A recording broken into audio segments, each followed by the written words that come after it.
Hello friends, आज की इस क्लास में आप सभी लोगों का बहुत बहुत स्वागत है।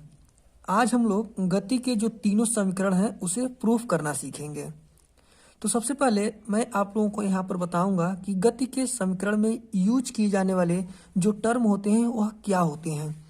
जैसे देखिए, हमें प्रूफ करना है गति के समीकरण। तो मैं बता दूं, गति के समीकरण में यूज होने वाले जो भौतिक राशियां हैं वो कौन कौन से हैं। तो जो प्रारंभिक वेग होता है उसे u से डिनोट किया जाता है, अंतिम वेग को v से, विस्थापन को s से प्रदर्शित करते हैं, त्वरण को स्मॉल a से एंड समय को स्मॉल t से। तो ये जो हमारे हैं गति के समीकरण में यूज किए जाने वाले टर्म हैं। यहाँ पर देखिए, जो दो और कंडीशन आता है, जब लंबवत विस्थापन हम लेते हैं तो वहाँ पर स्मॉल h से प्रदर्शित करते हैं, और उस स्थिति में जो त्वरण होता है उसे गुरुत्वीय त्वरण बोलते हैं और उसे डिनोट करते हैं स्मॉल g से। अब हम देखेंगे गति के समीकरण कौन कौन से हैं। तो गति का जो पहला समीकरण है वो है v equal to u plus a t, यानी गति का पहला समीकरण है v equal to u plus a t. Second समीकरण है s equal to u t plus half a t square, and third equation है v square equal to u square plus 2as। एक बार और देख लेते हैं। v equal to u plus a t first equation, s equal to u t plus half a t square second equation, v square equal to u square plus 2as third equation. तो ये तो हमारे गति के तीन समीकरण हो गए। अब इसे हम कैसे प्रूफ करेंगे ये देखेंगे। तो देखिए, गति के समीकरण क्या होते हैं। तो ऐसा समीकरण जो किसी पिंड के स्थिति, विस्थापन, वेग आदि का समय के साथ संबंध को बताता है उसे क्या बोलता है, गति के समीकरण। अब आप लोग सोचेंगे कि इसमें त्वरण भी होता है, तो त्वरण को क्यों नहीं यहाँ पर लिया गया है। तो दोस्तों, मैं आप लोगों को बता दूं, यहाँ पर ऐसे राशि को लिया गया है जो खुद से बने हैं। जो त्वरण है वह वेग और विस्थापन दोनों से मिलकर बना है, इसलिए उसे यहाँ पर नहीं लिया गया है। इसलिए ऐसा समीकरण जो किसी पिंड के स्थिति, विस्थापन, वेग आदि का समय के साथ संबंध को बताता है उसे क्या बोला जाता है, गति के समीकरण बोलते हैं। अब सबसे पहले क्या करेंगे, इक्वेशन नंबर फर्स्ट को हम लोग प्रूव करेंगे। तो इक्वेशन नंबर फर्स्ट क्या होता है, देखिए, जो इक्वेशन नंबर फर्स्ट होता है वो होता है v equal to u plus a t. इसे हमें क्या करना है, प्रूव करना है, v equal to u plus a t. तो सबसे पहले मैं आप लोगों को बताऊं, इसे प्रूव करने के लिए आप क्या करेंगे, आप जानते हैं कि जो त्वरण होता है इसका फार्मूला क्या होता है। तो बोला जाता है, त्वरण को डिफाइन किया जाता है, वेग परिवर्तन की दर को त्वरण कहते हैं। वेग परिवर्तन की दर को त्वरण बोला जाता है। तो त्वरण इक्वल टू लिख सकते हैं वेग में परिवर्तन बटे समय। वेग में परिवर्तन बटे समय त्वरण का फार्मूला होता है। अब उसे हम भौतिक राशियों के रूप में लिखेंगे। तो वेग में परिवर्तन जो होता है उसे क्या बोलेंगे, तो अंतिम वेग माइनस प्रारंभिक वेग बटे समय। यही होता है ना वेग में परिवर्तन, क्योंकि अंतिम वेग में से जब प्रारंभिक वेग को हम क्या करेंगे, माइनस करेंगे, तो इसे बोला जाता है वेग में परिवर्तन। कितना वेग में चेंजेज आ रहा है, कितना परिवर्तन आ रहा है, बटे समय। तो हो गया त्वरण। अब आगे देखेंगे कि जो अंतिम वेग होता है उसे किसे डिनोट किया गया है। तो मैं आप लोगों को यहाँ पर ऊपर बताया हूँ कि जो प्रारंभिक वेग होता है उसे u से, अंतिम वेग को v से डिनोट किया जाता है। तो हम लिखेंगे अंतिम वेग v माइनस प्रारंभिक वेग u बटे समय को t से डिनोट किया जाता है, और त्वरण को स्मॉल a से। अब देखिए क्या करेंगे, यहाँ पर आप लोग a बटे 1 मान सकते हैं और क्रॉस मल्टीप्लाई कर दीजिए। तो a का t में गुणा होगा तो ए टी हो जाएगा, और v का v माइनस यू दोनों का गुणा एक के साथ होगा, तो v का गुणा एक के साथ होगा तो v माइनस यू का गुणा एक के साथ होगा तो u। अब यहाँ पर हो जाएगा v को आप यहीं पर रहने दीजिए, लिख देंगे v इक्वल टू इधर हो जाएगा ए टी प्लस यू। जब इस साइड में जाएगा तो माइनस है, तो यह क्या हो जाएगा प्लस यू हो जाएगा, प्लस यू। तो ये हमारा गति का जो पहला समीकरण है यह मिल गया। अब इसे आप सीरीज में लिख सकते हैं जो गति का पहला समीकरण होता है उसके रूप में। तो v equal to u plus a t, ये क्या होता है गति का फर्स्ट इक्वेशन होता है। तो गति का यह क्या हो गया पहला समीकरण हो गया। इस तरह से हमें गति के पहले समीकरण का प्रूफ मिल गया। अब हम दूसरे समीकरण को प्रूफ करेंगे। गति के दूसरे समीकरण को प्रूफ करने के लिए क्या करेंगे, गति का द्वितीय समीकरण का व्युत्पत्ति या निगमन, इसी को बोला जाता है व्युत्पत्ति या निगमन। यानी गति के द्वितीय समीकरण का क्या करेंगे हम प्रूफ करेंगे। तो सबसे पहले हम लोग जानते हैं गति का जो द्वितीय समीकरण होता है वह होता है s equal to u t plus half a t square. S equal to u t plus half a t square, ये होता है गति का द्वितीय समीकरण। अब इसे हमें प्रूफ करके इतना लाना है कि गति का द्वितीय समीकरण s equal to u t plus half a t square कैसे आता है। तो यहाँ पर देखिए फ्रेंड्स, गति के जो द्वितीय समीकरण है इसे दो तरीके से प्रूफ करने के लिए आप लोगों को बताएंगे। सबसे पहले बताएंगे कि इसे एक थियोरेटिकली मेथड से प्रूफ करेंगे, और दूसरा जो होगा वह ग्राफिकली मेथड से ग्राफ बना करके आप लोगों को एक्स और वाई एक्सिस के सहायता से आप लोगों को प्रूफ करके दिखाएंगे। तो सबसे पहले हम लोग देखते हैं कि थियोरेटिकली मेथड से गति के द्वितीय समीकरण को कैसे प्रूफ किया जाता है। तो यह है हमारा फर्स्ट मेथड।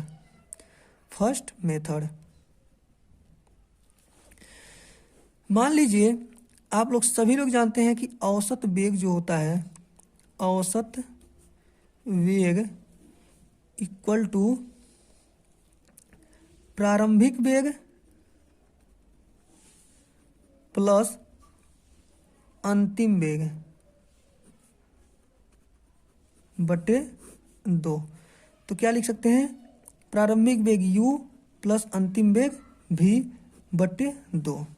ये हमारा हो गया औसत वेग। इसे क्वेश्चन नंबर आप लोग 1 मान लीजिए। नेक्स्ट हम देखेंगे कुल विस्थापन कैसे निकल आता है, टोटल डिस्प्लेसमेंट। कुल विस्थापन या टोटल डिस्प्लेसमेंट क्या होता है। तो कुल विस्थापन जो होता है वह होता है औसत वेग इनटू समय। इसे आप लोग इक्वेशन नंबर 2 मान लीजिए। अब देखिए कुल विस्थापन, मैंने आप लोगों को सबसे पहले बताया था कि यहाँ पर जो इक्वेशन है, यस जो है विस्थापन है, यू प्रारंभिक वेग है, टी समय है, ये त्वरण है, और स्मॉल भी जो होता है वह अंतिम वेग होता है। क्या होता है, अंतिम वेग होता है। तो मैं आप लोगों को इन फिजिकल जो क्वांटिटीज हैं इनकी सहायता से इस फार्मूले में रख करके द्वितीय समीकरण को प्राप्त करने की तरीका आप लोगों को बताएंगे। तो कुल विस्थापन जो हुआ यह क्या हो गया, स्मॉल यस हो गया कुल विस्थापन। औसत वेग क्या हो गया, तो औसत वेग हम यहाँ पर निकाले हैं, v प्लस यू लिखिए या u प्लस v लिखिए, दोनों बात बराबर है। u प्लस v बटे 2 औसत वेग, एंड टू समय क्या होता है, तो होता है स्मॉल टी। अब इसके आगे क्या करेंगे, हम लोग पहले समीकरण में निकाले हैं v equal to u plus a t. क्या निकाले हैं? v equal to u plus a t. ठीक, अब हम v का वैल्यू यहाँ पर क्या रखेंगे? इस इक्वेशन में रख देंगे जो दूसरा समीकरण है। आप लोग यहाँ पर दूसरा समीकरण बनाइए या यहाँ ना बना करके यहाँ पर ही बना लिए। दूसरा समीकरण हमारा ये हो गया। तो औसत वेग v plus you upon two और कुल विस्थापन औसत वेग गुणे समय। तो कुल विस्थापन को यश से डिनोट करते हैं, इक्वल टू औसत वेग u प्लस वी बटे 2 इंटू समय। और पहला समीकरण हम लोग प्रूफ किए हैं अभी। गति का जो पहला समीकरण है v equal to u plus a t. तो v का जो वैल्यू है आप लोग इस इक्वेशन नंबर 2 में रख दीजिए। जहाँ जहाँ v है वहाँ वहाँ v का वैल्यू हमें रखना है। तो s equal to u plus v का वैल्यू कितना है? तो u plus a t, u plus a t upon 2 into t हो जाएगा। अब आगे देखिए क्या करेंगे। S equal to u plus, अब इस ब्रैकेट को क्या करेंगे? तोड़ देंगे। तो ब्रैकेट टूटेगा, you plus a t upon 2 हो जाएगा इंटू टी। अब आगे क्या करेंगे? आगे देखिए ये जो टी है इस पूरे के मल्टीप्लाई में है। यहाँ से हम लोग को एक बड़ा ब्रैकेट लगाना चाहिए था। जो टी है वह पूरे के मल्टीप्लाई में है। अब इस टी का गुणा जो है इस पूरे में हम क्या करेंगे? अंदर तक करेंगे। तो यस इक्वल टू हो जाएगा, टी का गुणा यू में होगा तो यू टी, या दोनों को पहले ऐड कर लीजिए। तो टी 2u हो जाएगा प्लस ए टी बटे 2 गुणे टी। Next step, s equal to t का गुणा इसमें भी होगा और इसमें भी होगा। तो इसमें गुणा होगा तो 2u टी प्लस इसमें होगा तो ए टी स्क्वायर और पूरे का बटे 2। अब क्या है, पूरे के बटे 2 है तो इसकी हम 1/1 करके लिख सकते हैं। तो s equal to 2u t upon 2 और plus a t square upon 2। अब क्या 2 से 2 कैंसिल हो जाएगा। अगला स्टेप होगा s equal to u t plus, इतने को हम लिख सकते हैं 1/2 ए टी स्क्वायर। और यही क्या है हमारा?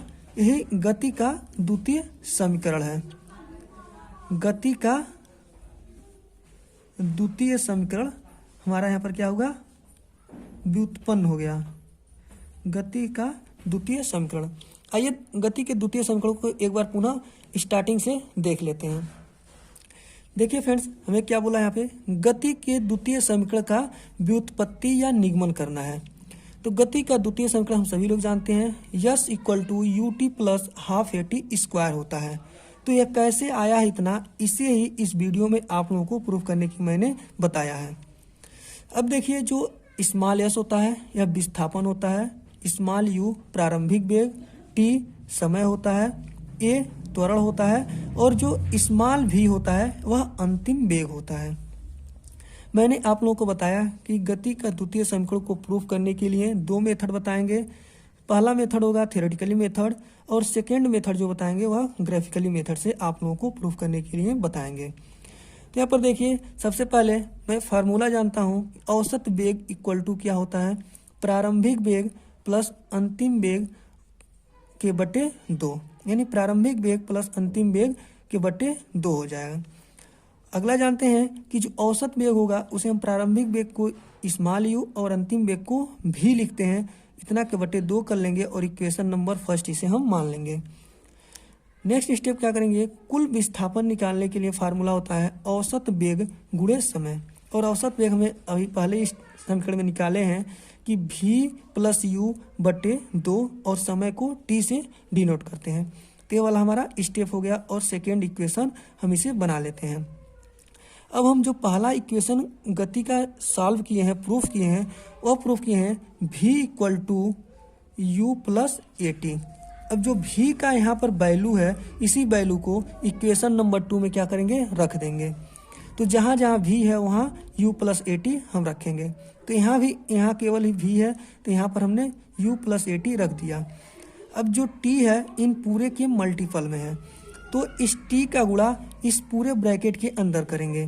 वो करेंगे इस स्टेप में। यहाँ पर हमने u प्लस v की जगह u प्लस ए टी रखे हैं, अब बटे 2 इंटू टी हो गया। उसके बाद एक यू ए और एक यू ए दोनों मिलके 2u हो गया प्लस ए टी बटे 2 इंटू टी। अब इस टी का गुणा इस ब्रैकेट में कर देंगे तो s equal to 2u t plus a t square बटे 2। अब 2 से 2 यहाँ पर कैंसिल हो जाएगा, दोनों अलग अलग लिख दिए हैं, तो 2ut बटे 2 प्लस ए टी स्क्वायर बटे 2। 2 से 2 कैंसिल, यहाँ पर बचा ut plus half a t square. यही होता है गति का द्वितीय समीकरण। तो ये क्या हो गया, प्रूव्ड हो गया गति का द्वितीय समीकरण। गति के तृतीय समीकरण जो है उसे हम नेक्स्ट वीडियो में सॉल्व करने के लिए आप लोगों को बताएंगे कि गति के तृतीय समीकरण को कैसे प्रूव करेंगे। आज के लिए बस इतना है, मिलते हैं फिर से अगले वीडियो में। तब तक के लिए जय हिंद जय भारत।